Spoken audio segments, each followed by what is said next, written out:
Child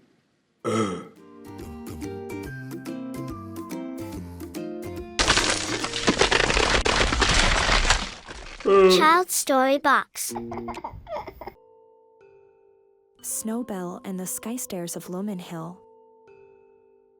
One quiet evening, Snowbell was lying in the grass, staring at the sky. Suddenly, a brilliant flash streaked across the heavens, and instead of vanishing, it crashed behind Lumenhill, the tallest hill in the valley. It wasn't like any shooting star she had ever seen. This one sounded like it was calling her.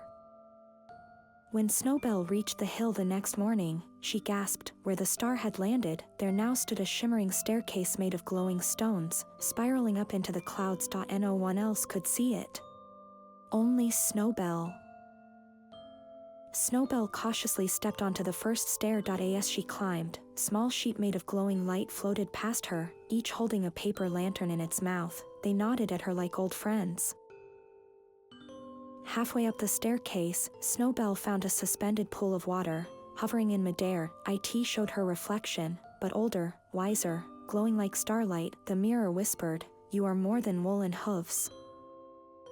Reaching the first landing, Snowbell entered a vast cloud library. The shelves were made of mist, the books were bound in rainbows, and the librarian was a talking owl with galaxy eyes. "Looking for the lost star?" he asked, knowingly. The owl led Snowbell to a scroll made of lightning threads. It showed a realm above the clouds, the celestial garden, and a warning: stars that fall must be lifted, or the skies will forget how to shine. On the next stair level, the sky darkened and feathers rained down, soft, glowing, and heavy. Snowbell had to push through the swirling storm of light plume wings. Each feather whispered secrets of stars long gone. She arrived at a floating pond filled with star-shaped fish that sang like flutes. One of them leapt into the air and became a guide. "Follow the melody upward, and you'll find the starseed." Snowbell reached a floating door covered in carvings of suns and moons, but it had no handle. Only when she hummed the melody of the starfish did it slowly open. To awaken the starseed, Snowbell had to pass a test. She was placed in a world of icy winds and had to find a frozen bird to warm. Her warmth, not her strength, was the key. As she warmed the bird, the starseed pulsed once, then twice, and finally, it lit up like a newborn sun. With the starseed awakened, a comet trail formed from the light. Snowbell leaped onto it and soared upward, skyward, laughter ringing out in the stars. She landed in the celestial garden, where flowers bloomed in air and the soil sparkled like stars. There, a giant tree whispered, "The seed must be planted here." When the seed touched the ground, the sky burst with new color. A star was born, fresh, bright, and singing with joy.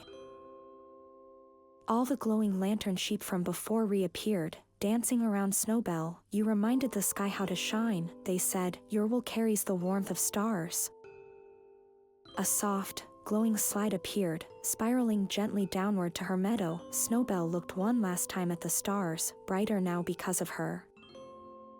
Snowbell landed gently on the grass, where her meadow friends were waiting. None had seen the stairs, but they could all feel the sky was different. That night, the stars reflected in her wool. She had become something new, not just a lamb, but a bridge between ground and galaxy. The stairs were gone. But every time Snowbell looked up, she remembered the stars are never far for those who believe, and sometimes, little lambs are meant to climb them.